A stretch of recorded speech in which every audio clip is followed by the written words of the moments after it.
Décrire la Cantabrie avec des mots n'est pas une tâche facile. Expliquer en quelques phrases des sites d'une beauté à couper le souffle. Mais nous pouvons rappeler les routes et lieux, les chemins et enclaves, pour que le voyageur les cherche et que sa découverte devienne une expérience unique.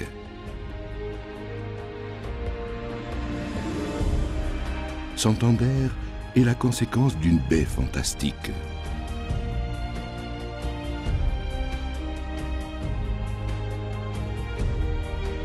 Port naturel chargé d'histoire, devenu au fil du temps une ville de villégiature et de culture, pleine de vie, toujours tournée vers la mer.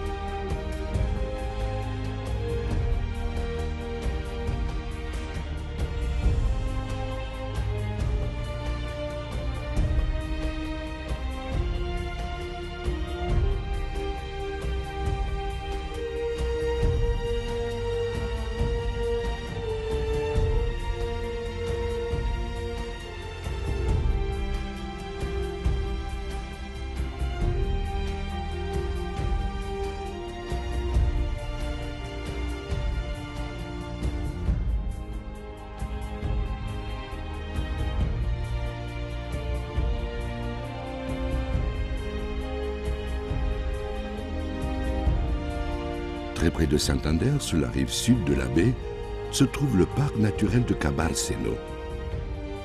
De 750 hectares, où plus de 1000 animaux de 100 espèces des 5 continents évoluent en semi-liberté.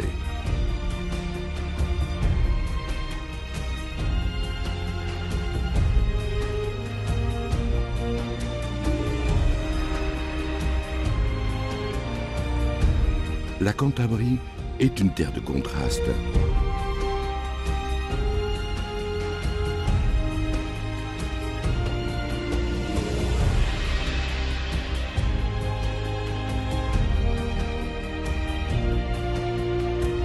En quelques minutes à peine, nous pouvons aller des allées cachées dans les montagnes aux plages et villes de la côte comme Castro-Urdiales.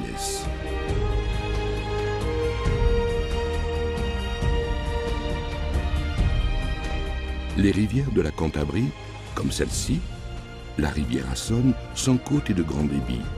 Leurs cours sont si brefs que les eaux parcourent en quelques heures à peine le chemin qui les sépare de la mer. Se décider pour la mer ou la montagne n'a pas de sens ici.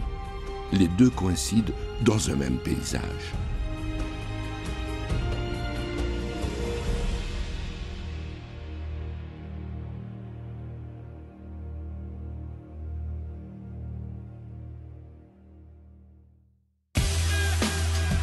L'eau est une marque d'identité de la Cantabrie, dans ses sources, dans l'eau placide de Seria, celle qui reflète l'histoire de ses ports, ou les vagues de ses plages, l'eau sillonnée depuis toujours par les marins.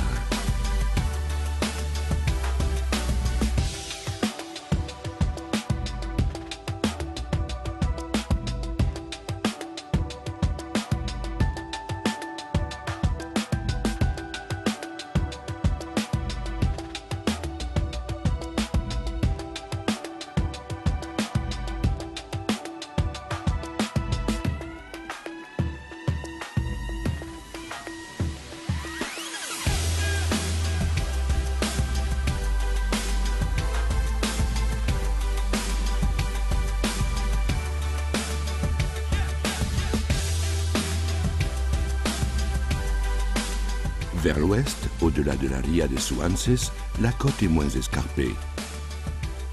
Dans une de ses anses se trouve Comillas.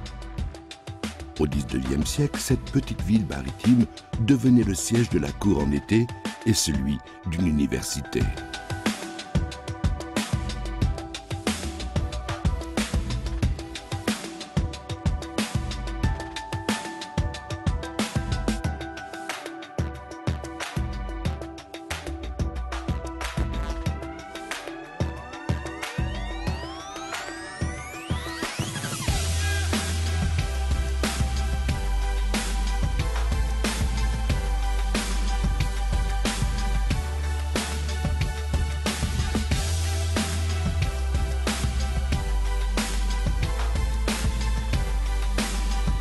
quelques kilomètres, les rues de Santillana del Mar conservent intacte la mémoire de l'histoire.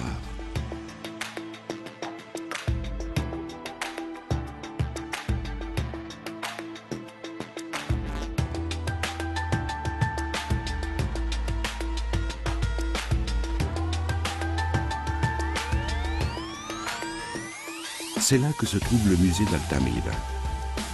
Il recèle l'art paléolithique de la Cantabrie que le visiteur pourra découvrir dans 10 grottes déclarées patrimoine de l'humanité.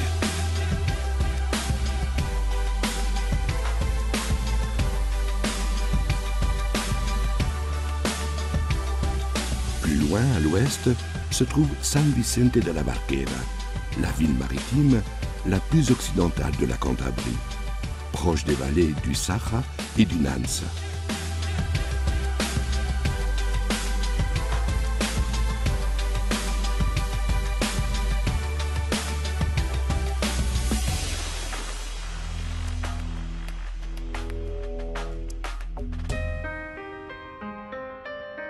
Lèbre naît dans les vallées de Campo, une commune fidèle à sa tradition d'élevage dont les paysages sont aujourd'hui un paradis de nature pour le tourisme vert et sportif.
Notre voyage termine à Liébana et dans le massif des Pics d'Europe, le point le plus élevé de la Cantabrie, au-dessus des nuages, tout près du ciel.